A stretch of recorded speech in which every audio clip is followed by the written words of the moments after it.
अस्सलाम वालेकुम। कल की प्रेस कॉन्फ्रेंस मुर्तज़ा वहाब, आज सईद गनी, माशाल्लाह ये झूठ बोलने का इन्होंने एक टाइम मुकर्रर करा हुआ है और प्रेस कॉन्फ्रेंस कोरोना पे होती है, लेकिन वज़ीर सेहत साहिबा तो कहीं पर भी नहीं दिख रही होती। टोटल सियासत, सिंध करप्ट सरकार की टोटल सियासत और झूठ फरेब।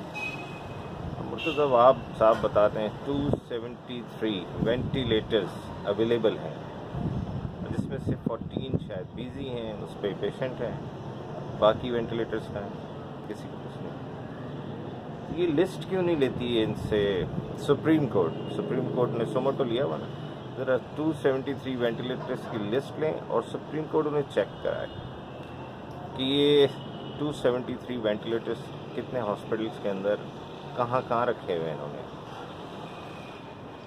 क्योंकि ये झूठ बोल रहे हैं देंगे भी नहीं। जिस तरह इन्होंने राशन का हिसाब नहीं दिया, वो राशन जो है बिल्कुल खामोशी से बटा, रात की तारीखी में बटा, भुट्टो बांटने निकला, भुट्टो ही लेने निकला, तो हिसाब भी भुट्टो के पास ही है, भुट्टो ही देगा उसका हिसाब। सईद गनी साहब ने आज सारा मलबा जो है लॉकडाउन का वफाक पर डालने की बड़ी फुर्तियाँ दिखाई थी उन्होंने, लॉकडाउन हमने लगाया और हमने ये वो फलाना। आज मलबा उन्होंने वफाक पर डालने की बहुत उम्दा और बेहुदा कोशिश की। मुर्तज़ा वहाब या मतलब गुजरे दिन यही करते रहे। तो ये बोंगियाँ जो ये मार रहे हैं, इसका मतलब मेरी समझ से बाहर है। वफाक की खामोशी कहाँ है, क्यों है वफाक की गलती है इसमें कि ये झूठ बोल रहे हैं। इसको काउंटर कौन करेगा मुझे नहीं पता, काउंटर कौन करेगा इसको। काउंटर वफाक ने करना है। वफाक पाकिस्तान एक मुल्क है, आप वफाक की गवर्नमेंट हैं, पीएम साहब इमरान खान साहब, आप वज़ीर आज़म, आप कराची के भी वज़ीर आज़म हैं।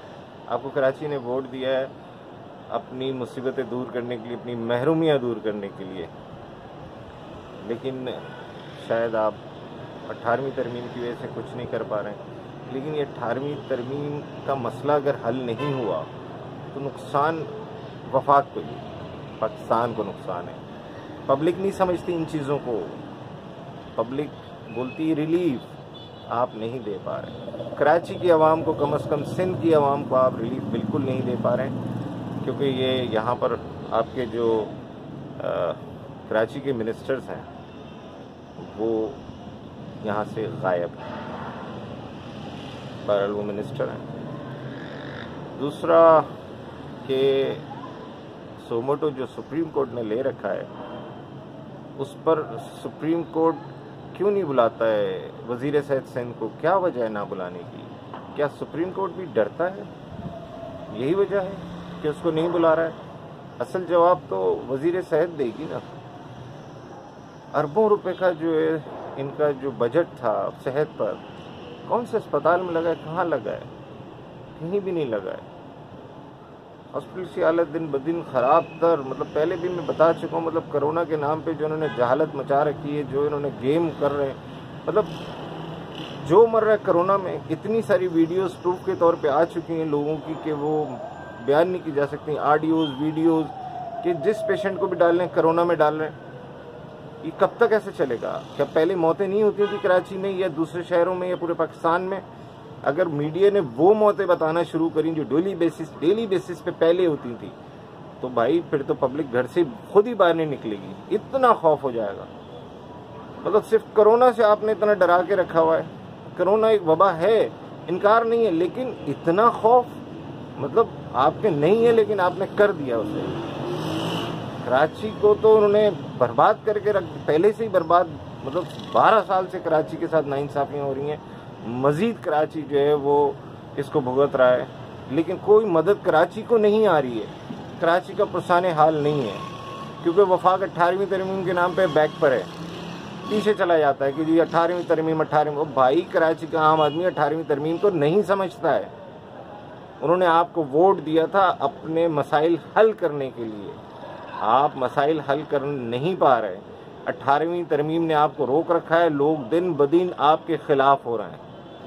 खुदारा इनका कोई मदावा करें, ऐसे नहीं चलेगा। मजीद कुछ कानून में गुंजाइश निकालें और सिंध को बचाएं। खान साहब सिंध को बचाएं, सिंध आपका मुंतज़िर है खुदा के लिए।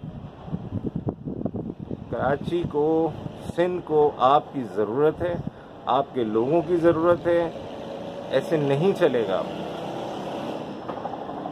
दूसरा महंगाई, हाँ सब महंगाई, मैं कराची की महंगाई, मतलब मैं कराची में रहता हूँ, कराची की बात करता हूँ। कराची में बेतहाशा महंगाई है, हर चीज़ डबल ट्रिपल रेटों में बिक रही है, कोई पुरसाने हाल नहीं है। पीपीपी यानी कि सिंध करप्ट सरकार टाइगर फोर्स के साथ काम करने को यूं रजामंद नहीं है कि टाइगर फोर्स के मेंबर्स उनके भांडे फोड़ेंगे उनकी महंगाई। कोई इसमें कोई रॉकेट साइंस नहीं है, महंगाई क्यों नहीं रोक सकते? एक परचून वाले को ही उठाते हैं, डीसी जाता है मुर्गी वाले पे 5,000 फाइन, 10,000 फाइन, फलाने दुकान। ओ भाई, जहां से माल निकल रहा है उनके पास क्यों नहीं जाते आप? बड़े बड़े सेठों के पास क्यों नहीं जाते? जो इनको माल देते हैं वो महंगा दे रहे हैं तो ये महंगा बेच रहे हैं, कुछ इनका भी कसूर है। मैं ये नहीं बोल रहा कि सारा कसूर उन बड़े लोगों का है जो होलसेलर है।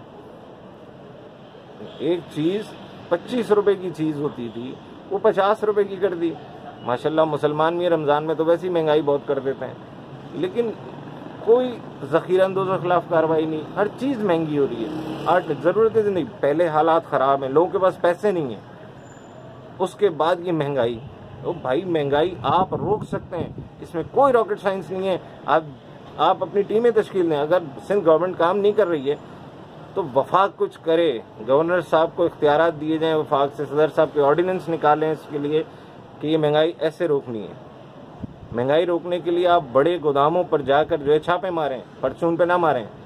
परचून वाला तो 5-7 हज़ार 10 हज़ार देकर आपसे खुलासी कर लेता है डीसी को, डीसी की टीम को। डीसी की टीम के मेंबर्स छापे मारते हैं, 5-10 हज़ार रुपये लेते हैं, चले जाते हैं। भत्ते फिक्स हो गए हैं।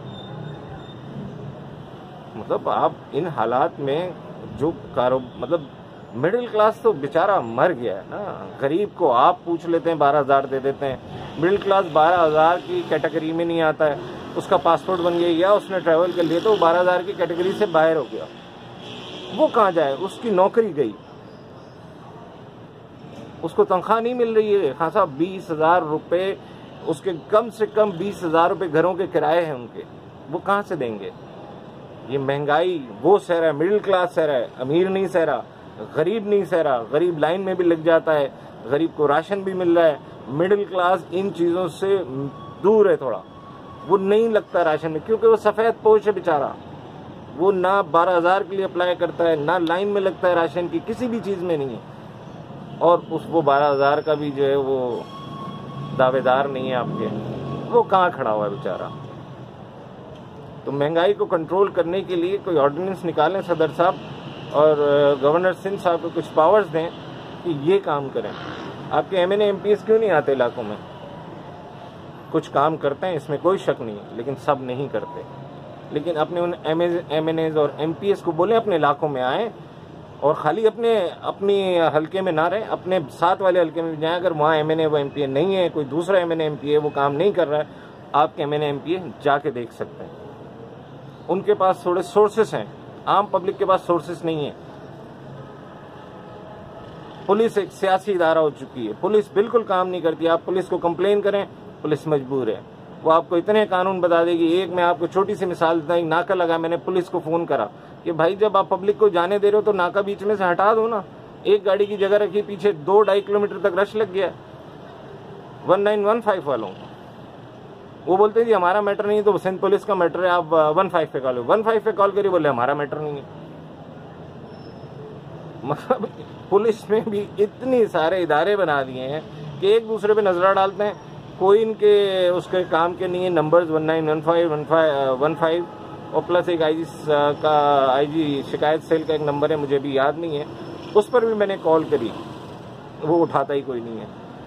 आम पब्लिक कहाँ जाए? कोई पुरसाने हाल नहीं है आम पब्लिक का। तो खुदारा कराची पे रहम करें। तमाम बड़े लोगों से मैं फिर दरख्वास्त करता हूँ, कराची पे रहम करें। चीफ जस्टिस साहब, PM साहब, आर्मी चीफ साहब, सबसे दरख्वास्त है, कराची पे रहम करें, कराची को सीरियस लें। यहाँ हंगामे की नौयत पैदा कर रही है पीपल्स पार्टी, सिंध करप्ट सरकार। वो हंगामे अगर फूट गए फिर आप लोगों को ही तकलीफ होगी। Please, thank you.